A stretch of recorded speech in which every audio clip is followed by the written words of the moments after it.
Premjero Algirdo Butkevičiaus vadovaujamai vyriausybei pavyko iš mirties taško išjudinti daugiabučių renovaciją. Šiuo metu valstybė dengia 40% statybos darbų išlaidų. Renovacijos su paroma terminas baigėsi šių metų gruodžio 31. Tad svarstoma galimybė pratęsti valstybės remiamą daugiabučių namų renovaciją dar metams. Renovavimas išspręstų labai daug problemų. Pirmiausia, sutaupytų be galo daug pinigėlių mūsų Lietuvos žmonėm, nes per metus Lietuvos piliečiai už šildymą sumoka maždaug 3 milijardus litų. Tai aišku, ir 1% sumažintų tos išlaidos yra fantastiškai apčiuopiamas dalykas. Šiandien renovuojama 706 namai, statistika tokia. Prieš tai laikotarpį per 7 metus tik 500 namų buvo renovuota. Dar 1030 namų yra pasiruošę. Lietuva renovacijos srityje žengia dar vieną žingsnį. Padedant Vokietijos vyriausybei, pradedama kvartalinė renovacija.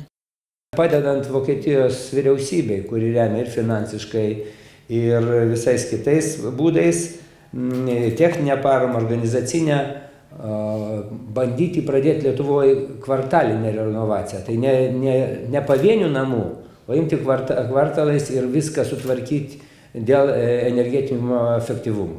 Pasirinktos tos 3 savivaldybės, ne tik Birštono, dar yra Utenos ir Šiaulių.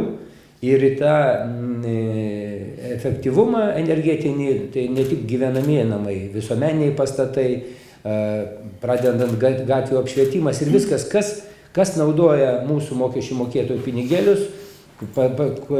Mes pasinaudodami naujausiom technologijom, naujausiais technikos išradimais, mes galim paprasčiausiai šimtus tūkstančių ir milijonų litų sutaupyti, jeigu mes pasinaudosim tais naujausiais mokslo technikos pasiekimais. Birštonas buvo turbūt pirmoji savivaldybė, kuri apie kvartalinę renovaciją pradėjo galvoti dar 2009 metais. Ir mes esam pasitvirtinę savo taryboje koncepciją tokią Birštonas ekomiestas. Vokietijos pavyzdys įrodė, kad yra žymiai efektyviau renovuoti kvartalą negu pavienius namus.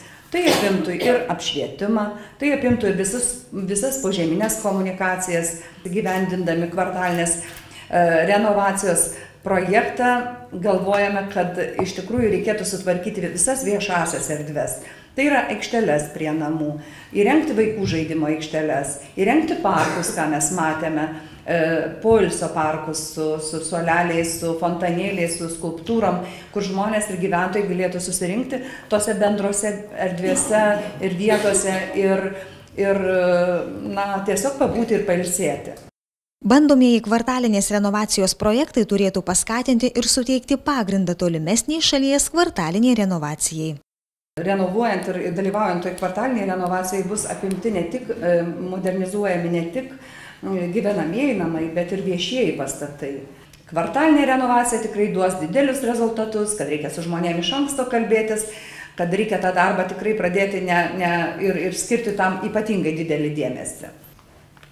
Poreikis ir gyventojų noras yra didelis ir tikrai reikia padaryti viską, kad šitas procesas nesustotų, o plėstųsi ir duotų naudą Lietuvos gyventojams. Ačiū visiems, kas atėjo į spaudos konferenciją.